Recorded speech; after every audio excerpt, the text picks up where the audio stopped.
After the end of World War II, the world was split into two, East and West. This marked the beginning of the era called the Cold War.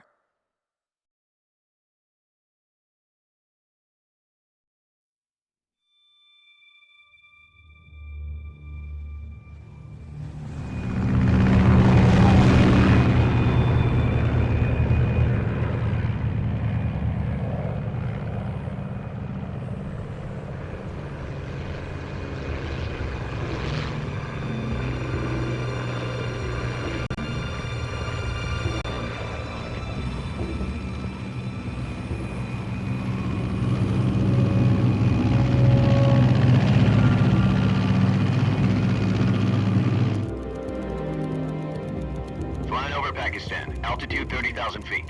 Approaching Soviet airspace. 20 minutes to drop off. Commencing internal depressurization. Equipment check. Arm main parachute. All right. You ready to go? Drop zone still showing a high pressure mass. Cav okay. Good. We've got high visibility.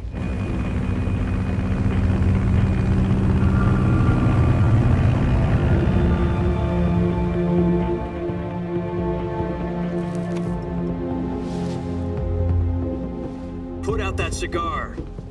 Connecting oxygen hose to interior connector. Put on your mask.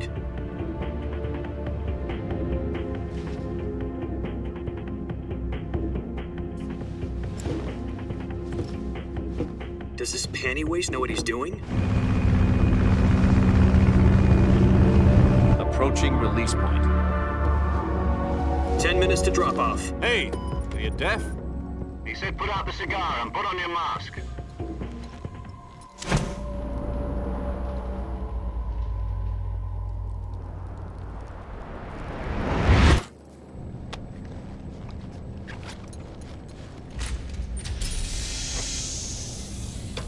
Depressurization complete. Checking oxygen supply. 6 minutes to drop off. Opening rear hatch.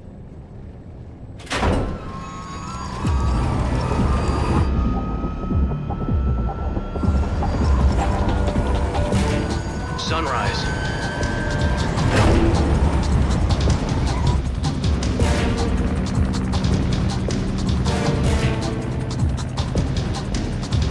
External temperature minus 46 degrees Celsius.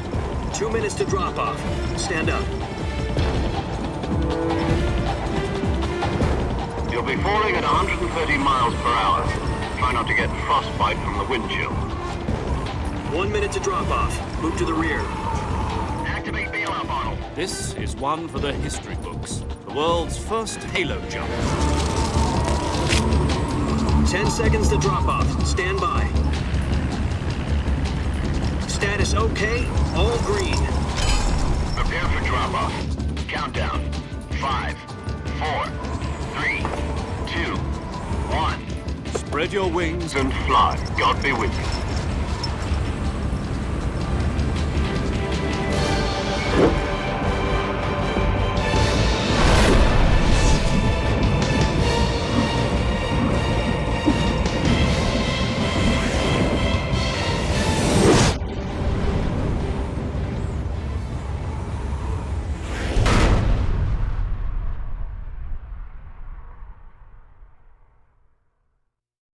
Jack, I've got some important news. The head of the CIA has finally given us the green light for the Virtuous mission. Virtual mission? No, the Virtuous mission. The future of our Fox unit depends on it. If it succeeds, we'll be officially organized into a unit. Virtuous mission? Sounds like some kind of initiation ritual. Don't get cocky. This isn't a training op. Right. So what exactly is this wonderful mission? Well, about 2 years ago, a certain Soviet scientist requested asylum in the West through one of our moles. His name is Nikolai Stepanovich Sokolov. He's head of the OKB 754 Design Bureau, one of the Soviets' top-secret weapon research facilities, and the East's foremost expert on weapons development. Sokolov? Isn't he that famous rocket scientist? The very same. On April the 12th, 1961, the Soviets achieved the first manned spaceflight in history. The Earth was blue, but there was no God. Well spoken. The rocket that carried Yuri Gagarin into orbit was the A-1, known as the Vostok rocket. Sokolov is said to be the man most responsible for the multi-engine cluster used in that rocket. After Gagarin's flight, Sokolov left rocket development to become the head of the newly established Design Bureau. From a lowly technician to head of a design bureau, that's quite a success story, so why'd he want to defect? It seems he'd become afraid of his own creations. Afraid? Call it a crisis of conscience. And for that, he left his country and his family behind and went over the fence? Not exactly. One of his conditions was that his family was also to be taken safely to the west. We used a mole to get the family out first and succeeded in sneaking Sokolov over the Berlin Wall shortly afterwards. I was the one who conducted the operation. The security on the eastern side was still full of holes back then. Then what? We got Sokolov over in one piece, but the whole ordeal had left him exhausted, and we checked him into a hospital in West Berlin. It took him 2 weeks and more than 600 miles to get from the research facility in the Soviet Union to Berlin. He was in no condition to say anything coherent. And it was only a week later that we had something much bigger on our hands. The Cuban Missile Crisis. October the 16th, 1962, President Kennedy received word that the Soviets were in the process of deploying intermediate-range ballistic missiles in Cuba. The President demanded that the Soviets dismantle and remove the missiles. At the same time, he announced a naval blockade to prevent further missile shipments from reaching Cuba. But the Soviets didn't back down, instead placing their armed forces on secondary alert. Soviet transport ships carrying missiles continued on course towards Cuba. US and Soviet forces went on alert for an all-out nuclear war. Frantic negotiations were conducted through the UN's Emergency Security Council and unofficial channels to end the hair-trigger standoff. Finally, on October the 28th, the Soviet Union agreed to remove its missiles from Cuba, and so the world avoided a nuclear holocaust. But in order to get the Soviets to pull their missiles out, we had to make a deal. You mean the one where the US agreed to remove its IRBMs from Turkey? No. The Jupiter IRBMs deployed in Turkey were obsolete, and we were going to get rid of them anyway. They had no strategic value whatsoever to either the US or the Russians. The Turkey deal was a ruse, a cover story that was fed to the other intelligence agencies around the world. So what did the Russians really want? Sokolov. They wanted us to return Sokolov. You mean the Soviets pulled out of Cuba just to get their hands on Sokolov? That's right. What the hell was he working on? At the time, we had no idea. We were running out of time. It was either give up Sokolov or risk full-scale nuclear war. In the end, we had no choice. President Kennedy gave in to Khrushchev's demand. The next day, I got Sokolov out of the hospital, handing him over to agents on the eastern side. Sokolov kept on screaming, "Save me," until he disappeared from my sight. Then a month ago, we received some new information from one of our moles. About Sokolov? Yes. He was taken back to the research facility and forced to continue working on the weapon in question under KGB supervision. What's more, it's on the verge of completion. So what kind of weapon is it? Something to do with space rockets? No, missiles. Same technology. I guess you're right. We don't know the details, but it appears to be a new kind of nuclear device. For half a year now, the Soviets have been conducting frequent nuclear tests at Semipalatinsk. Something to do with the weapon, I assume. We're talking about a secret weapon so big that Khrushchev was ready to pull out of Cuba to get it back. Is Sokolov still in the facility? No. According to our intelligence, he's in Selinoyarsk, a place in the mountains about 3 miles to the west that's known as the Virgin Cliffs. The Virgin Cliffs. Nice name for a virtuous mission. They moved him there just recently. Why? Apparently, they're conducting a field test of the weapon, but it's our best chance to get him back. This mission would never have been possible if he was still in the research facility.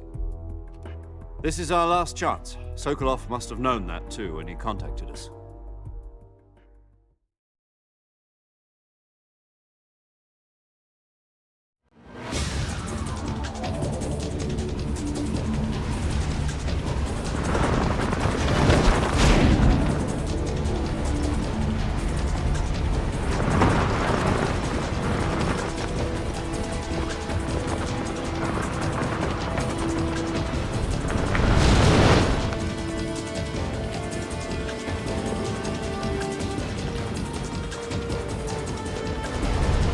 listen up, Jack. Your mission is to infiltrate Selino Yask in the Soviet mountains, ensure the safety of Sokolov, and bring him back to the West.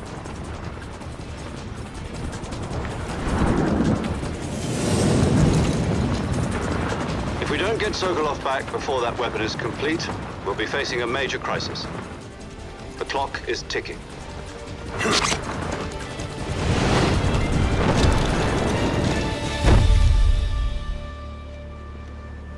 Once we've confirmed the rescue of Sokolov, stand by at the recovery point. A recovery balloon will be dropped at that point. Helium will be pumped into the balloon to inflate it. The process takes about 20 minutes. Once it's complete, the gunship's arm will latch onto the balloon and pull it up. The Fulton surface-to-air recovery system. I'm familiar with the theory. Take it easy. It's been combat-proven.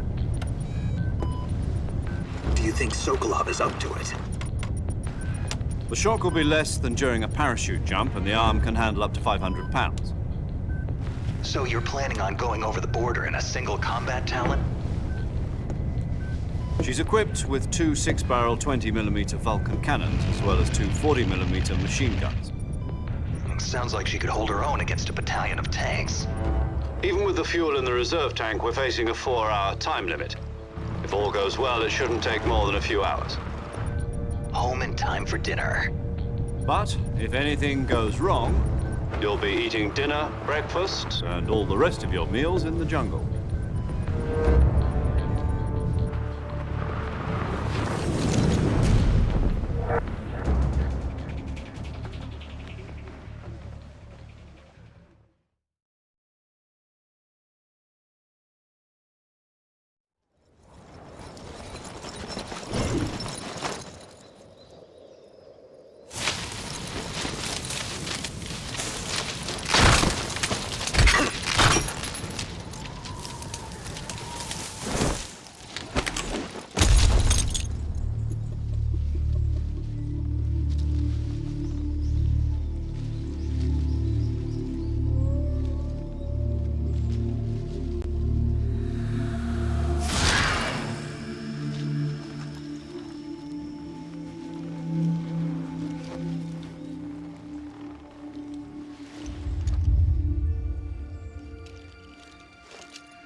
Do you copy?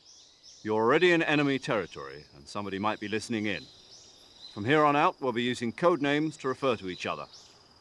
Your code name for this mission will be Naked Snake. I'll be referring to you as Snake from now on. You're not to mention your real name. Snake? What, you don't like snakes? What do you mean? You've eaten one before, haven't you? In survival training. I'm glad to hear that. I don't know if I'd ever order one in a restaurant, but... Be careful, you might not have a choice. What about you, Major? What should I call you? Let's see. I'll be Tom. Call me Major Tom. This will be a sneaking mission. You must not be seen by the enemy. You must leave no trace of your presence. Is that clear? This kind of infiltration is the Fox unit's speciality. In other words, weapons and equipment are procured on site. That goes for food as well. You're completely naked, just as your name implies. Great. Now I see why you asked me if I like snakes. I suppose calling me Snake was your idea of a joke, too. No. There's a good reason for that. I'll tell you later when the time is right. Gotcha. Getting back to the subject, how exactly am I supposed to feed myself? You've been issued a knife and a tranquilizer gun. Use them to hunt for food. You'll also find some medical supplies in your backpack. Yeah, about the backpack. I lost it in a tree on the way down. I see. Well, you'd better go back and get it then. You know where it is? No problem. I can see it from here. It's stuck on a branch. To climb a tree, stand in front of a tree that's covered in ivy and press the action button. I'll be monitoring your progress over the radio.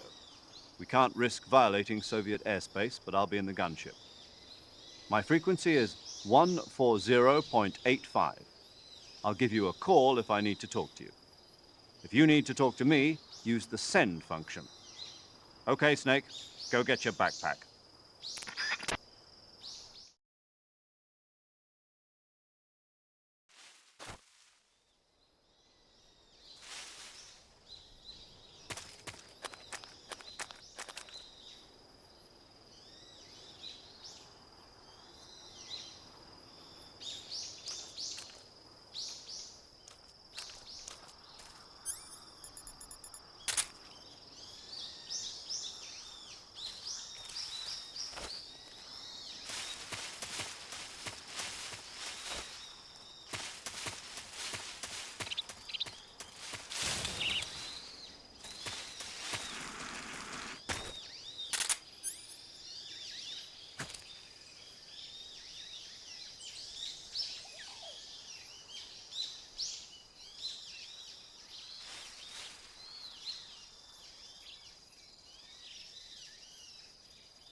I see you've retrieved your backpack, Snake.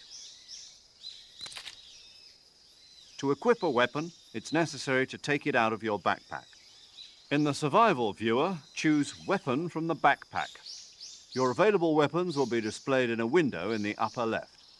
From that list, choose the weapon you want to equip and press the Enter button. For other equipped items, just do the same thing from Item. Got it. Use the survival viewer backpack. Yep, that's right. Survival is fundamental to this mission.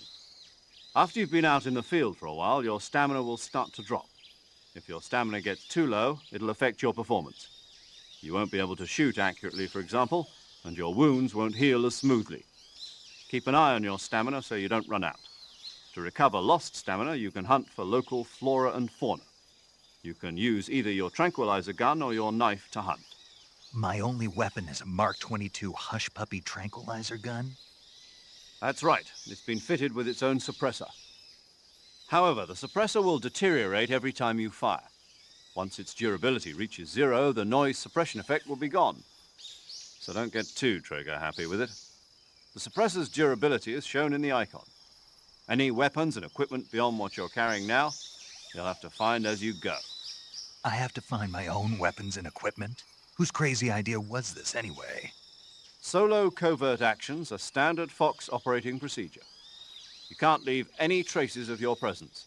No weapons, equipment, footprints, sweat, or bodily waste. The same goes for bullets and cartridges, too. Your presence in enemy territory is already a violation of international conventions of warfare. There aren't supposed to be any American soldiers in Russia. It could spark an international incident. You can't let anyone see you. You can't let the enemy know you're there. This is a stealth mission. You're a ghost, Snake, in every sense of the word. And there'll be no rescue if you're captured. The military and US government will deny any involvement in the affair. Then I'll just have to take care of myself, huh? I'm afraid so. You've been given a fake death pill for that purpose.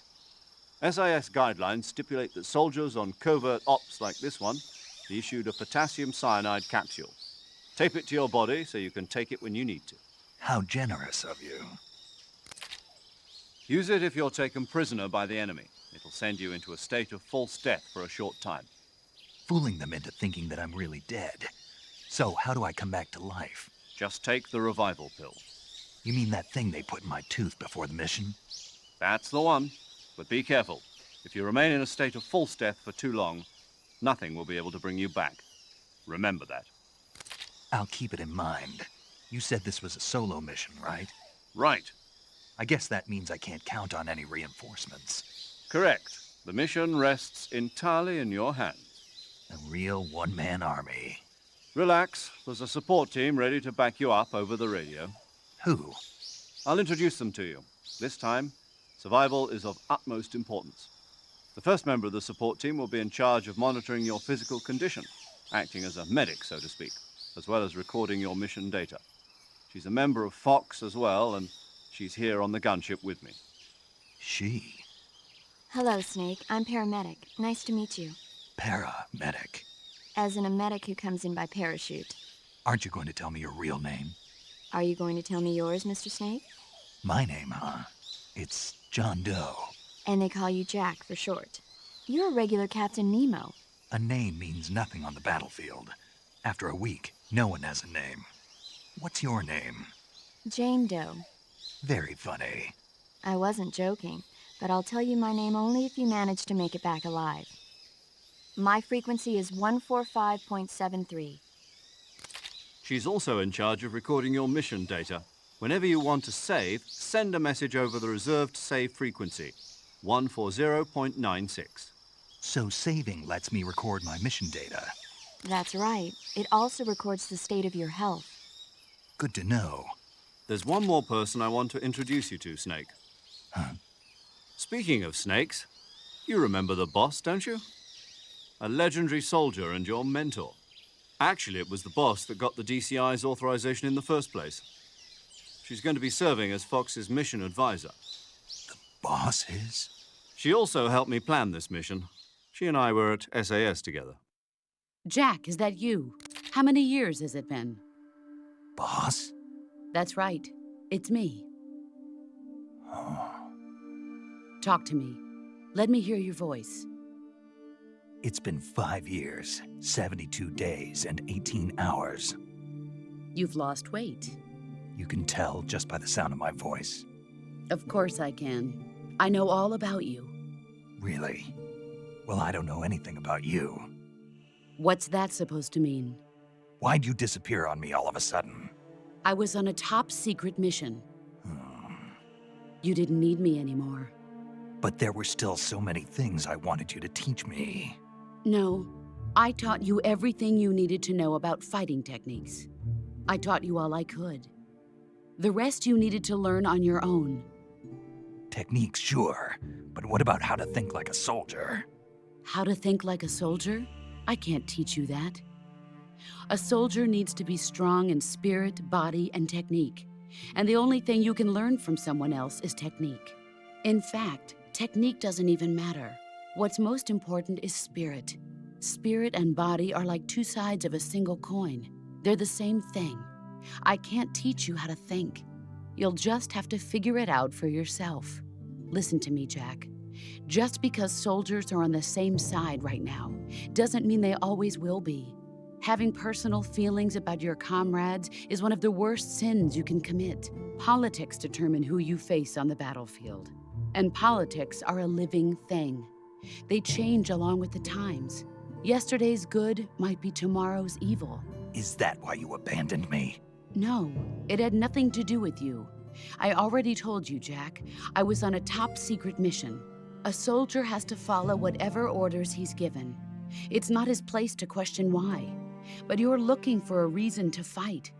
You are a natural-born fighter, but you're not quite a soldier. A soldier is a political tool, nothing more.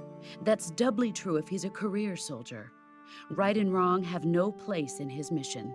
He has no enemies and no friends. Only the mission. You follow the orders you're given. That's what being a soldier is. I do whatever I have to get the job done. I don't think about politics.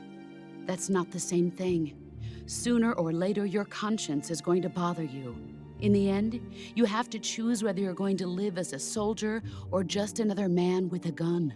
There's a saying in the Orient, loyalty to the end. Do you know what it means? Being patriotic. It means devoting yourself to your country. I follow the president and the top brass. I'm ready to die for them if necessary. The president and the top brass won't be there forever. Once their terms are up, others will take their place. I follow the will of the leader, no matter who's in charge. People aren't the ones who dictate the missions. Then who does? The times. People's values change over time, and so do the leaders of a country. So there's no such thing as an enemy in absolute terms. The enemies we fight are only enemies in relative terms, constantly changing with the times. As long as we have loyalty to the end, there's no point in believing in anything, even in those we love. And that's the way a soldier's supposed to think? The only thing we can believe in with absolute certainty is the mission, Jack. All right, but do me a favor. What is it? Call me Snake. Snake. Oh, right. Your code name is Snake. It suits you well. That's right. The legendary unit that the boss put together during World War II was a snake. The Cobra unit, a group of heroes that brought the war to an end and saved the world. As long as you've got a legendary hero backing you up, you'll be fine. Isn't that right, Snake? Yeah, I can't think of anyone else I'd rather have with me. Oh, and one more thing, boss. Yes? It's good to hear your voice again. Same here. After all, who knows if either of us will make it out alive? Snake, you are always best at urban warfare and infiltrating buildings. But this is the jungle. Survival is going to be key. Those CQC techniques I taught you are sure to come in handy. CQC? Close quarters combat, huh? I've been in the Green Berets for the past few years. I'm probably pretty rusty. Not to worry. I'll be here to help you remember. After all, this is your first actual survival mission. I'll be supporting you over the radio. Where are you, boss? Next to the Major? The boss is communicating with us by radio from aboard a Permit-class submarine in the Arctic Ocean. My frequency is 141.80. Call me if you need my advice on battle techniques. Gotcha. Your mission is to retrieve Dr. Sokolov. Dr. Sokolov is being held in an abandoned factory located to the north of your current position. Avoid heavy combat and don't let anyone see you. Don't forget that this is a stealth mission.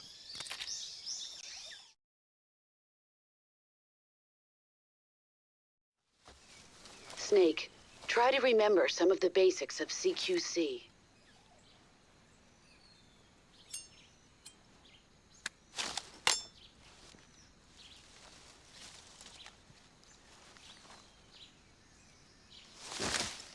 Commencing virtuous mission now.